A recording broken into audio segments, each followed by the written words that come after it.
We'll be starting the session in just a moment. If you have any connection or technical issues, try refreshing your browser first. If this doesn't work, please go to the help desk by clicking Sessions on the left, or click the People tab on the right and search Help Desk to send a private message. Thank you for joining us.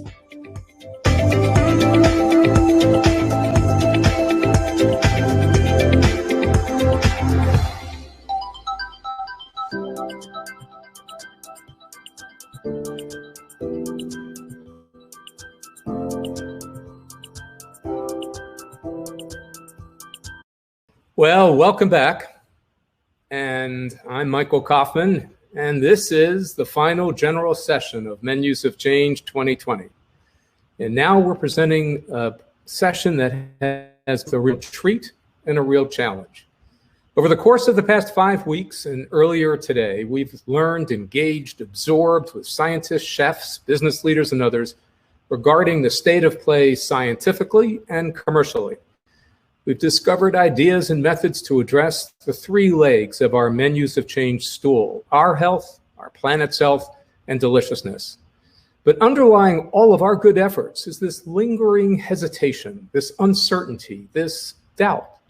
Can, how, when will the clarity of what our scientists observe translate into the menus of our industry and ultimately the preferences of our consumers? This session looks beyond the pandemic to examine how science and business might intersect, how innovators, entrepreneurs, and investors might collaborate to disrupt the restaurant business landscape and show that social responsibility can also deliver success. So speaking of linger out, we're in for a real treat. Joining us is Naomi Oreskes, the Henry Charles Lee Professor of the History of Science at Harvard, and the co-author of the extraordinary book, later a Sony Classics movie, Merchants of Doubt.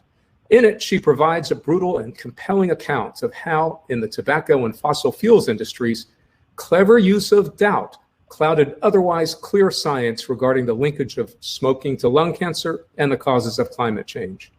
Last fall, she published another extraordinary book, Why Trust Science, in which she explores how the social character of scientific knowledge makes it trustworthy. So as we reflect on our mission ahead, welcome Professor Oreskes to set the stage for this important conversation about the future of our industry. Naomi? Thank you. It's a pleasure to be here with all of you today and have a chance to talk about this really important issue of the relationship between science, health, and our diets, the food that we eat. So now I have to wait for my slides. Okay, here we go. So I want to start with some good news, or maybe I could call it a spoiler alert. There is no general crisis of trust in science. I'll say that again because it's very important for us to remember. There is no general crisis of trust in science. However, if we look at evidence, if we look at the evidence from scientific studies, we find that there are numerous studies that tell us that overall trust in science in the United States remains very high. The vast majority of the American people broadly do trust science. Confidence in scientific leaders and scientific studies has been relatively stable over the past 3 decades. Americans strongly support public investment in research. A majority of Americans view science as broadly beneficial. And in particular, we find that doctors, nurses, and scientists are among the most trusted of groups, far more trusted, for example, than many other groups such as politicians, businessmen, or journalists.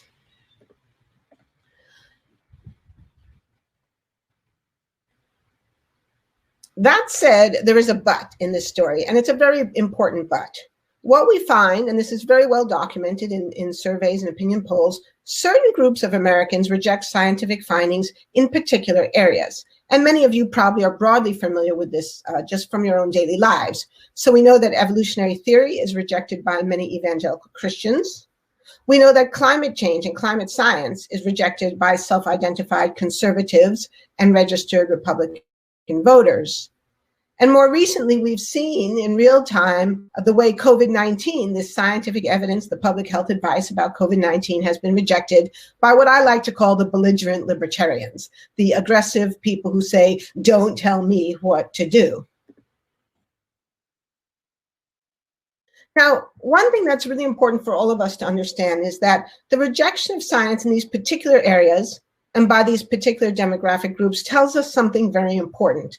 The rejection of these sciences is not because the science isn't good science. It's not because of some problem or some inadequacy in the science. Rather, it's deeply ideological, and that's why it aligns with these ideological groups. So if we look at the science that certain people reject, so as I said, we know that evangelical Christians often reject Darwin's theory of evolution.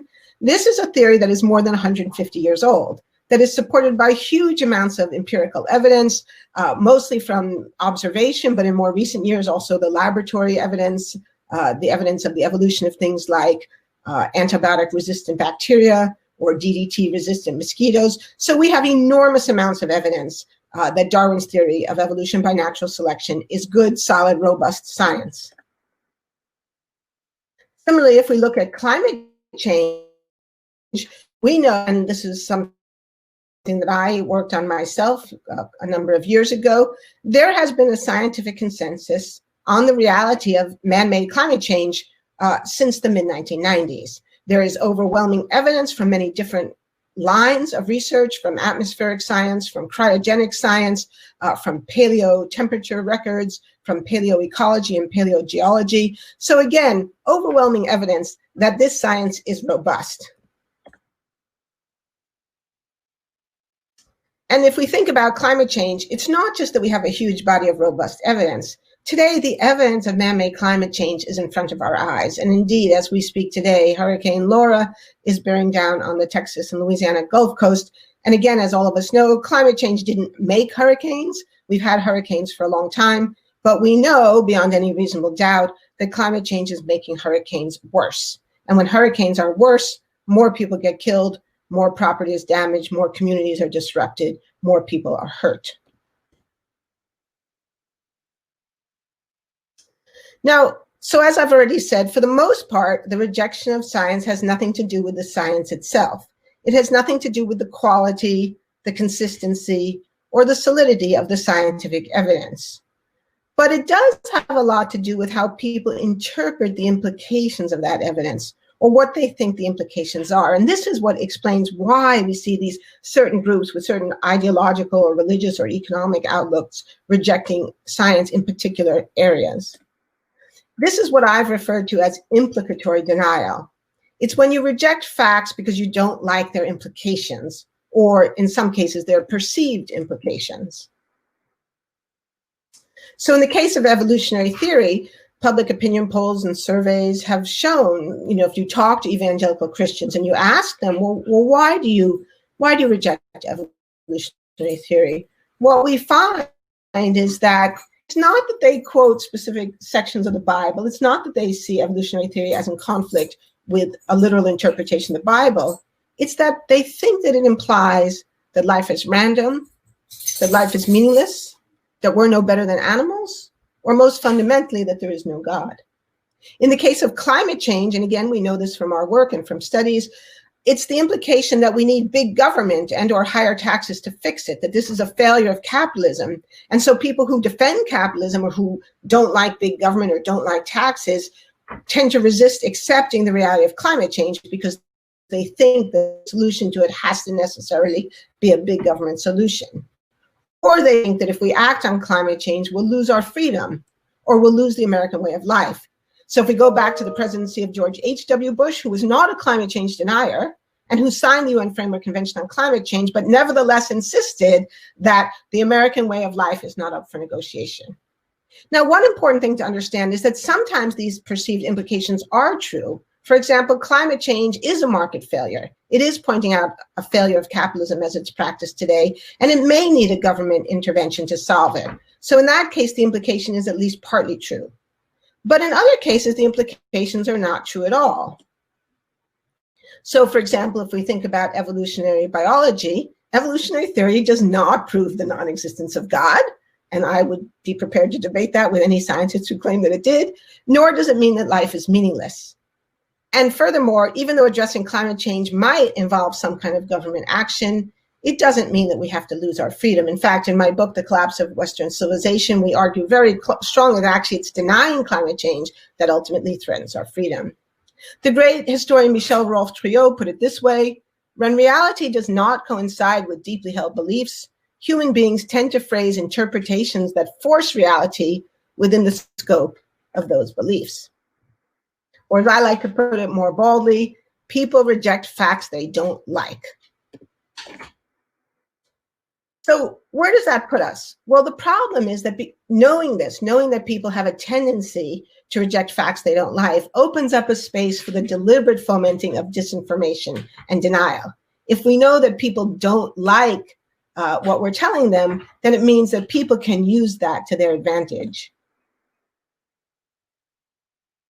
And this is what Eric Conway and I documented in our book, Merchants of Doubt, that Michael just said such kind things about. What we saw in this book, what we showed in our research, is that people's propensity to reject facts that they don't like makes it possible for industry or other interested groups to promote scientific rejection in order to advance their own economic interests. The tobacco industry really started this story by questioning the science that demonstrated the harms of tobacco, insisting that tobacco control was a threat to freedom. Now that, of course, was nonsense. The science was highly robust, and controlling tobacco wasn't really a threat to freedom. In fact, arguably the opposite. Secondhand smoke was, in fact, a threat to the freedom of the non-smoker. So it was a nonsense claim, but it was highly effective because it scared people. And particularly it scared Americans who place a high premium on personal liberty, and registered Republican voters who tend to be skeptical of government action, such as tobacco control. And so the tobacco industry was very effective in making people doubt the science, even when we had overwhelming evidence that tobacco smoking killed people. Now, sadly today, and this is where this issue becomes extremely relevant for everyone here today, the food industry is trying this again. And it is the exact same thing we have seen before. So in preparing this talk, I just spent a few minutes on the internet, and all of 1 minute on the internet turned up 3 different initiatives that are taking place right now. The National Food Freedom Initiative.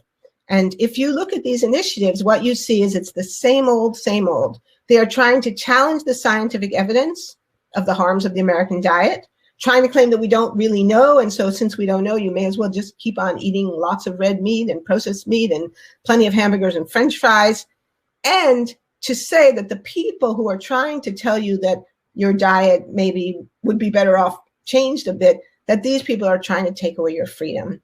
And so it is exactly the same thing that we saw in the case of the tobacco industry. Question the science and scare people into thinking that the government is going to try to take over their lives. So as before, what we see is the defense of freedom is coupled with attacks on scientific evidence and attempts to cast doubt on what is in fact very robust scientific results. Some of you may be familiar with a set of articles that were published a few months ago, articles claiming that it was perfectly fine for Americans to continue to eat the very meat-heavy diet, which many of us do eat. And what some of us were able to show was that, in fact, the meat industry was behind those articles, and that this was not objective, high-quality science, but this was, in fact, the same old dirty trick of trying to confound people, confuse people with distracting research and misleading methodologies. The good news here, and I always like to leave my audiences with good news, because no use to depress your audience, you don't get invited back. So the good news here is that because we've seen these dirty tricks before, we can identify them, we can expose them, and we can counter them. And what we need to remember is that the way you counter them is not simply by giving people more scientific information. Scientific information is good. It's particularly good for people who want it, like school teachers or other academic colleagues. But for the general public, what's most effective is not simply throwing more facts at people, but reminding people that these are dirty tricks, that this is essentially a con game. And it's a con game brought to you by the same people who brought you Joe Camel and the same people who told you that camels are good for you. And why would anyone believe those people? Thank you very much. Well, Naomi, thank you so much. And we will certainly be happy to invite you back. So don't worry about that. Let's bring in our panel. In addition to Naomi, we are joined by Keith Pascal, partner and general manager of Act 3 Holdings, an investment firm founded by Ron Shaich, the founder and former CEO of Panera. Prior to joining Act 3, Keith was chief concept officer at Panera.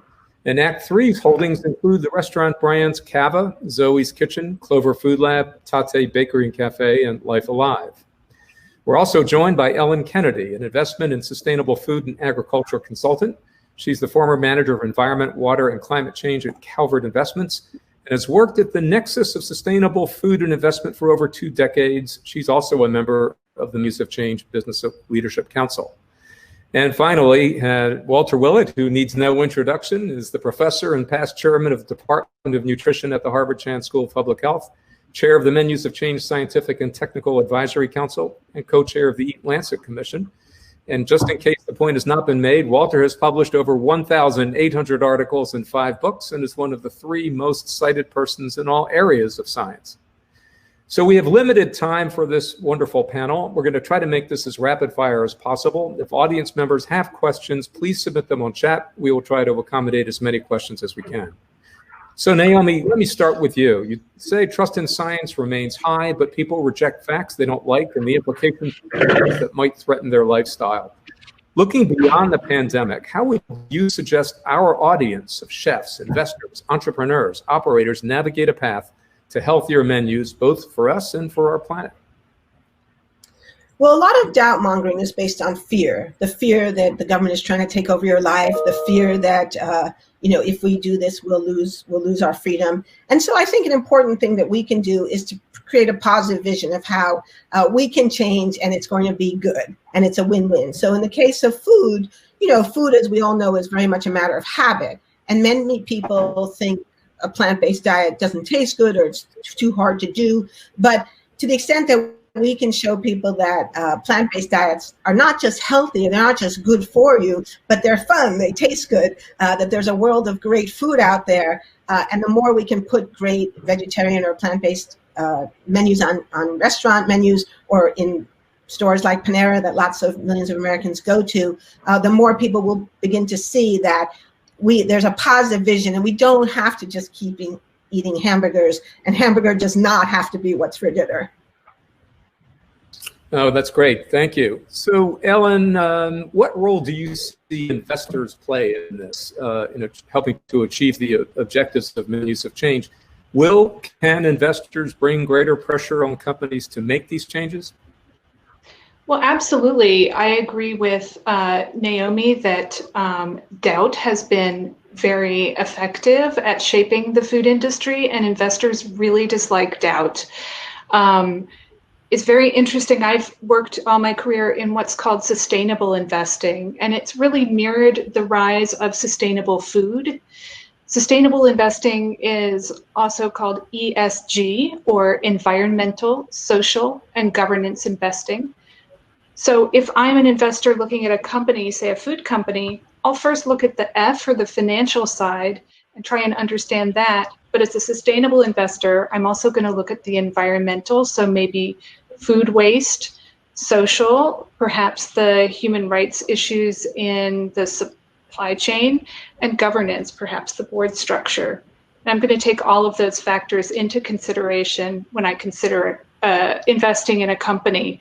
And this ESG way of investing, like sustainable food, used to be considered a little bit fringy, and now it is really becoming dominant in the world. It's went from 200 billion in 2005 in the US of assets under management to almost 12 trillion in 2018. And just as the pandemic has sped up structural, economic, and social change, It's done the same thing to sustainable investing. So there was a survey sent around right before the pandemic of global institutional investors, and that survey said that about a third of them were using ESG, and it's now just released updated results of 51%. So it is now dominant in the world, and it kind of blows my mind because we really were just a few people toiling away way back when. And these investors care about science. We want to know, we want to take a company apart and really understand how they're dealing with climate change and things like that. You must feel like you were a brave but now rewarded pioneer. That's awesome. Keith, Act 3 has placed major bets on restaurant brands that do feature healthy menus. How scalable are they? How might they influence the future of the industry? And especially, how might they influence legacy brands that perhaps feel constrained by their own past and their consumer appeal? Well, thank you for having me. I think I'll answer the first part of that first, which is, I think we see your question about the scale opportunity. I'll use sort of the menu of change statistic that I like to quote all the time, which is 3 to 5% of consumers identify themselves as vegan or vegetarian, yet 45% or so are trying to eat more plant-based. And we operate a number of restaurant chains and see very, very high volume, higher volume than many of our carnivorous or flexitarian menu peers. And, so I think that there's, clearly demand for it. But, I would say that demand is really pretty broad-based, and we don't just see that or expect that in let's say, coastal urban cities. And I'll give two great examples. One is a restaurant chain called Core Life Eatery. It's very plant forward, and they have a strategy of operating in secondary and tertiary markets, and they're doing quite well in places like Peoria, Illinois, or Albany, Illinois. Rochester, New York, places like that. And so, and the other, which I find really fascinating, is a concept called Every Table, which is operating in Los Angeles with outlets in underserved markets like Compton and Watts, and again, serving, high quality, healthy meals with or without protein, but again, sort of healthful eating. And so that gives me great confidence that there is a desire for more healthful eating, and in our own businesses that are either entirely plant-based or plant-forward. We have great aspirations to expand these on a national basis. And do you see, will these smaller brands, as they come into the marketplace, do you think that they will influence what is happening more generally, or do you view them as just a niche that will operate in parallel?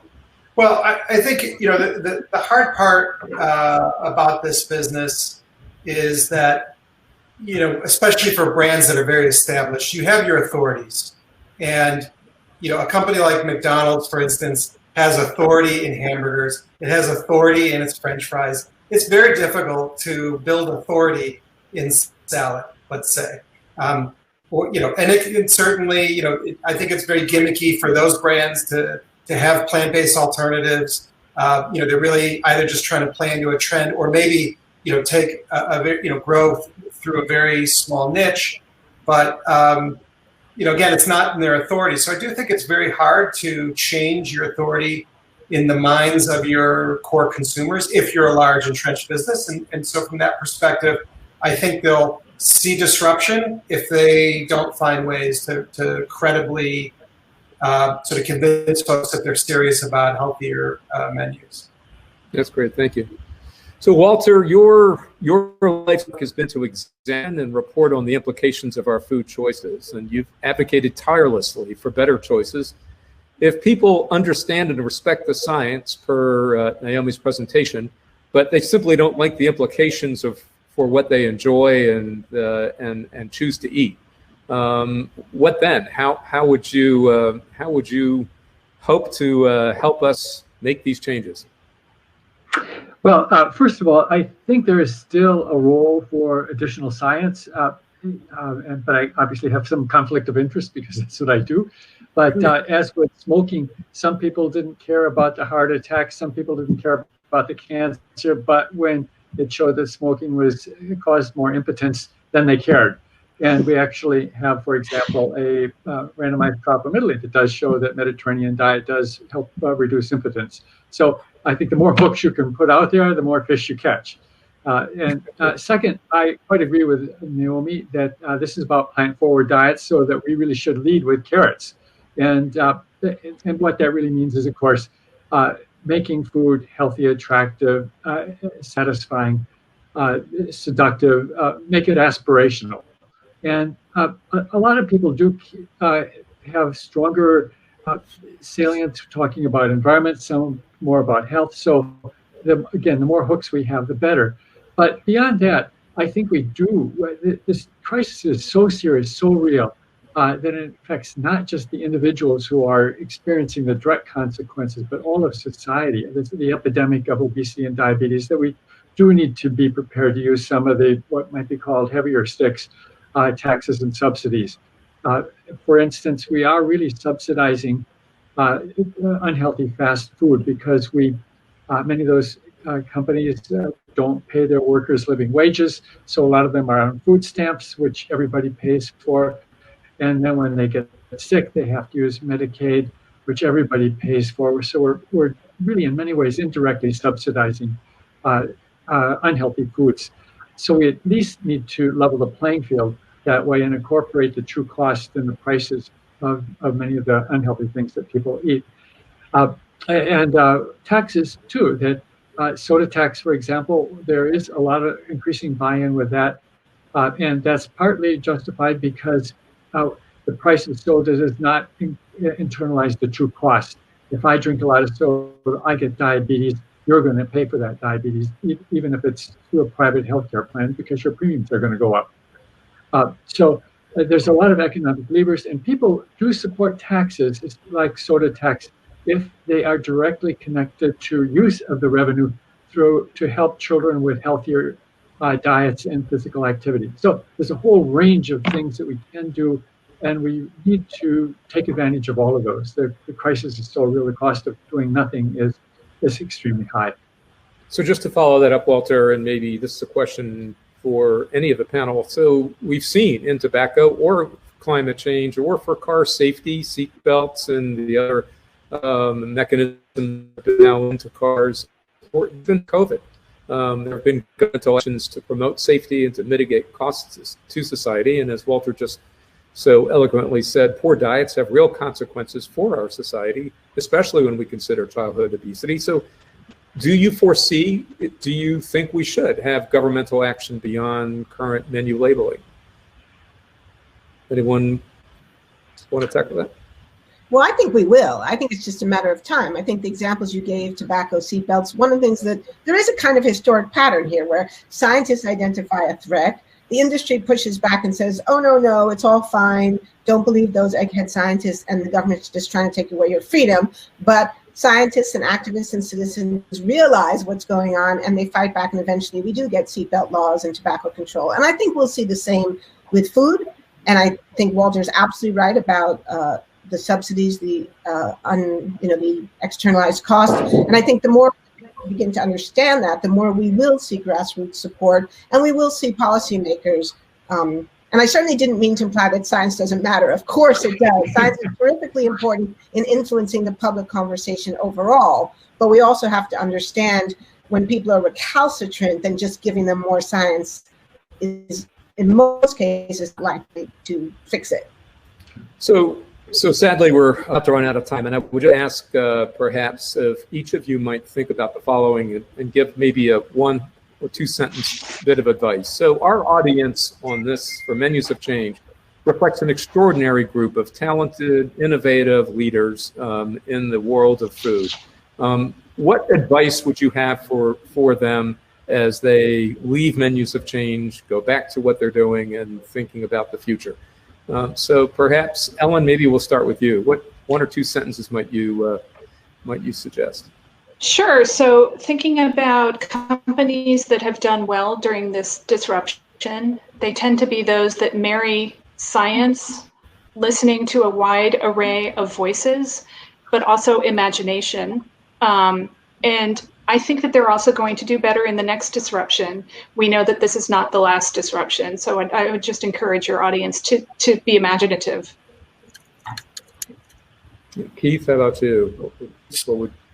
Well, I think I believe that these trends are unsustainable, and we've got to reach some sort of a tipping point because of the economic cost, because of the societal costs. What we're seeing in COVID is just a sort of a tip of the iceberg. Some of it is in terms of the cost of it, are just a byproduct of our lack of health. And so I think there is such a tremendous opportunity for entrepreneurs and investment to come in and help.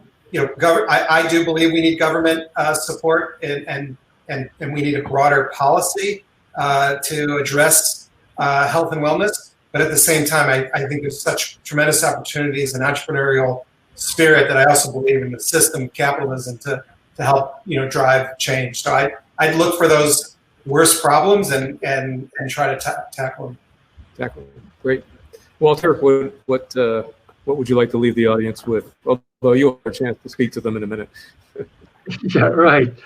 Well, I think we need to look at pretty much everything we do in our lives through both a health lens and an environmental lens. And then there, as others have said, there is a huge amount of imagination, creativity who's connected with us today, participating in this conference. I can't say exactly what should be done, but we need that imagination, that creativity to solve these problems. So I think basically look at the big picture and help us take this on. Thank you. And Naomi, you opened our conference today, so please close it with your advice to our audience. Thanks. I would say I think food is so important. Food is the most important thing. It's the center of everything. It's the encouraging about everything that's being done. And then I would also say the second thing is don't be intimidated, because the merchants of doubt work by intimidation. Try to push back and make you doubt yourself, make you think, oh, maybe my science isn't good enough. So don't be intimidated. Don't be fooled. And just keep doing what you're doing, because it's so important. Thank you so much. Well, a huge thank you to our panel, and particularly to Professor Oreskes for your presentation, for your comments this afternoon, as well as for what all of you are doing to move the needle for menus of change. So it's now my pleasure to welcome back Greg Drescher, Vice President of Strategic Initiatives at the Culinary Institute of America, and the founder, along with Walter, of Menus of Change. Greg? Thank you, Michael. And thank you to Naomi, Keith, and Ellen, and Walter for your insights on how we can weave together these critical imperatives, embracing nutrition and environmental science within a framework of financial sustainability to hopefully build a better next generation restaurant and food service industry. Before we move to our networking reception and sponsor expo, including our final Meet the Author booth with Naomi Oreskes, we have a few closing thoughts to share with you and some thank yous. First, a big thank you to all of our 100+ presenters at this year's Menus of Change Summit, who shared their expertise, their vision, and their passion for crafting a healthier, more sustainable, and more equitable food future for all of us. Thank you to all of our sponsors for their support in making it possible, in part, to offer the 2020 Summit tuition free to our industry. And a shout out to the supplier community more broadly for all that they are doing to help operators successfully navigate this pandemic. And a very big thank you to all of you, the chefs and operators who have engaged with us over the past 6 weeks at this year's summit, both those joining here on the Hop-In platform, as well as the many thousands of additional professionals who have joined us on other media platforms. We know that many of you are dealing with incredible challenges and in some cases existential threats on both the work and home fronts. So we are especially thankful that we have been able to come together over these past few weeks to learn from each other as we work together to reinvent our future, while not losing the best part of our industry's heritage of hospitality, of creativity and innovation, and the relentless pursuit of deliciousness. We are very grateful to our Business Leadership Council, chaired by Michael Kaufman and co-chaired by Siobhan Hansen, for their support and guidance, and always keeping the business case for change top of mind. And finally, we are immensely appreciative to our colleagues at the Harvard T.H. Chan School of Public Health, Department of Nutrition, for their partnership on this and other CIA Harvard initiatives. Special thanks all to Walter Willett, past department chair at Harvard Chan, for his contributions to this year's program, and for chairing our Menus of Change Scientific and Technical Advisory Council, whose collective expertise underpins all of our guidance, resource development, and industry dialogues. So let me now invite both Walter and Siobhan to share some closing thoughts. And Walter, over to you first. Good. Well, thank you, Greg, and thanks to everybody who has been participating here throughout these 6 weeks. I know this is a very highly stressful time, particularly for those who have lost family members or friends due to the pandemic. Also, the food industry is being seriously stressed, with many people having lost their jobs and seeing their life's work fall apart. Therefore, we doubly appreciate that so many took time to join us for this event over the past few weeks. On the opening day, Dan Schrag and I gave a quick overview of the environmental and health challenges that we all face as world citizens. The COVID-19 pandemic, which is terrible in its own right, has thrown a spotlight on the longer-term issues that motivated the development of the menus of change, including the epidemic of obesity and cardiometabolic disease that is engulfing the United States. This epidemic is actually killing many more people than the coronavirus, but it is less appreciated because it is happening in slow motion. Unfortunately, the United States is exporting this epidemic to the rest of the world through fast food chains, manufacturers of unhealthy processed foods, and the soda industry. On the environmental side, we're also seeing disaster unfold in slow motion, making this unappreciated by many people. However, the fires in California, the floods elsewhere, provide a glimpse of what is in store on a far larger scale for our children. The rate of climate change is accelerating, and some of the changes are unfortunately becoming irreversible. We have learned from the pandemic experience that we can change the direction of our future, but the denial of reality won't work, and we need to follow the scientific evidence, although there will always be some uncertainties. We have also learned that we need every individual to contribute to the solutions, such as wearing a mask or getting off fossil fuels as fast as we can, but we also need coordinated efforts and effective leadership to make this maximally effective. We know that just going back to normal or business as usual is not going to be good enough, as this was leading down a pathway to disaster. The food system and food service industry does have a unique leadership role to play in moving us toward healthy and sustainable plant-forward diets. The changes that we need will require enormous innovation, sometimes being transformational types of change, and other times taking small steps one at a time. But we know from a survey that actually Greg and others helped design that Americans are open to change. About 50% aspire to reduce red meat in their diet, and 80% are at least open to considering such changes. I'm grateful that so many of you have taken up the challenges that we face and are making changes that I did not imagine would be possible even just a few years ago. And I look forward to getting together next year, hopefully in person in Hyde Park, and to learn more about your progress. So thank you, and be safe, everyone. Thank you, Walter. Siobhan, what are your thoughts as we wrap up here? Thanks so much, Greg. And also thank you to the Menus of Change team who pulled this conference together. Amazing logistics. And it's just been such a solid 6 weeks of great content and really wonderful connections. All of us need to keep learning, sharing, and gathering new insights as we continue to stretch our understanding of food, eating, and the relationships that are connected to helping people and the planet be well. So this content has been such an important and underscored benefit of the Menus of Change conference. The second thing for me is the networking. And thankfully, through technology, we've experienced the next best thing to being there. And while I certainly hope, and I think everybody else does as well, that we're able to travel next year, explore new places, new cultures, new experiences, and get connected in person, this virtual conference has been a solid way to help us stay connected on the topics we all deeply care about. I think the third benefit for me has been hope for the future. Nothing has given me more hope than seeing this community and continue the path forward on sustainable, healthy, and delicious eating.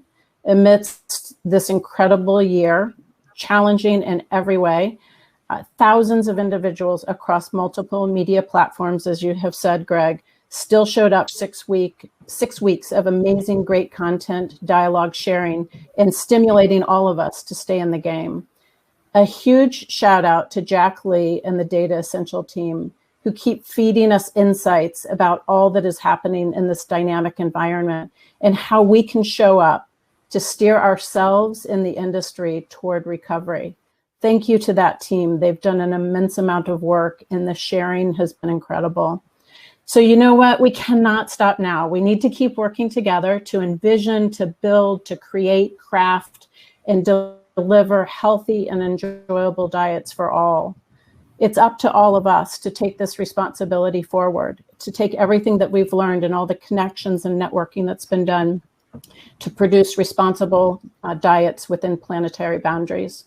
Everything counts. And just a few key takeaway themes from my experience over the last 6 weeks I wanted to leave with you. Start with the consumer. We've got to get grounded in what their needs are, listen and learn, and help to shape what we deliver and the solutions back with the consumer at the heart of what we do. We all need to work to, we're all working toward creating consumer habits and changing those habits to be healthful for people and the planet. Shift diets to be more balanced, plant forward. That's what we're doing at Google, and we see it all over the place. We're inspired by everything that's happening in the industry. Build environments where the healthiest choice is the easiest choice. It's not easy, but it's important to do. Food and nutrition, and I want to underscore nutrition, offering nutrient-dense offerings are such a fundamental part of helping people be healthy and well. So don't forget the nutrition. Working toward and in collaboration with others to build systemic approaches to change. Partnerships are going to get us further, so seek out like-minded people and keep working together. Fundamentally address food waste, plastics reduction, regenerative agriculture, and biodiversity. These are all so fundamental to helping us create that systemic change that's needed. Study and consider value chains from beginning to end. Remember not to have a myopic point of view, but to look at the entire value chain as you proceed with your solutions moving forward. And lastly, embracing food culture. Learning and exploring, even virtually, different cultures, what they mean to people. It's really what adds the beautiful essence of food experiences, and it's what makes food fun after all. I want to leave with a look toward the future with a quote from Agnes Kalibata, the special envoy for the 2021 Food Systems Summit, which we'll all be planning for and building into in the coming year. She says, "We believe in a world where healthy, sustainable, and inclusive food systems allow people and the planet to thrive. It's a world without poverty or hunger, a world of inclusive growth, environmental sustainability, and social justice. It is a resilient world where no one is left behind." Greg, back over to you. Well said, Siobhan. Thank you very much. And thank you again, Walter, and to everybody. We hope to all see you live in person at our wonderful Hyde Park, New York campus next June. So fingers crossed on that. And now I will turn the stage back over to Sarah for some brief final comments before we go to our networking reception and sponsor expo. Thank you. Thank you, Greg. And thank you, Siobhan and Walter. I completely agree. And unquestionably, the discussions had over the last 6 weeks are only the beginning of these essential conversations as we start to look beyond this tragic pandemic. Now, before offering some final remarks about the summit, I want to quickly run through the logistics of the networking reception coming up in just a few short minutes. Similar to the break earlier, we had a range of ways for you to engage with everyone who is also attending today. The slides that you are seeing right now will show you where to find everything. And like Greg mentioned, make sure not to miss the Meet the Author booth with Naomi Oreskes, where you can indulge in further conversations with her and even purchase her book. And we want to make sure that you get a chance to offer your opinion on our virtual series. So please fill out the survey that you'll get in the link via the email. We also want to remind you that you can find all of our editorial resources at menusofchange.org, including the recordings and recipes for all 6 weeks of this program. And even though this series is coming to a close, we still have many opportunities for you to join us. If you would like to virtually travel around the globe celebrating different cuisines and different cultures, we invite you to Worlds of Flavor from November 10th through 13th. This year, our theme is World's Kitchen, World Tables, a celebration of chefs and community. And as with our Menus of Change virtual series, we'll be offering this program to food service operators tuition free. But space is limited, so visit worldsofflavor.com for more information. We also hope to see you in person in Napa on April 21st through 23rd for the 2021 Global Plant Forward Culinary Summit. Keep an eye out on our plantforwardkitchen.org website for more information on registration. And in fact, you can also catch the recordings from this year's summit under the Summit Webcast tab on that same website. And last, but certainly not least, we hope to see you face-to-face, safe and healthy in Hyde Park next year for the 2021 Menus of Change Leadership Summit from June 15th through 17th. It was a true honor to spend the last 6 weeks with all of you. Thank you for your time, inspiration, and willingness to share your experiences. Now let's give one last virtual round of applause to all of our presenters who've joined us from near and far, and to the entire CIA team with special shout outs to Christina Adamson, Shara Orm, and Caitlin Petrucelli, who operate behind the scenes and make it so easy for us to be here in front of you. Thank you for working your magic and making this all possible. All the best wishes and sincere support from here. May we come out of this with a renewed strength as a global society. While we are distancing ourselves physically, hopefully we can get together socially. This is a time for community, innovation, and support. Goodbye for now, and we look forward to seeing you soon.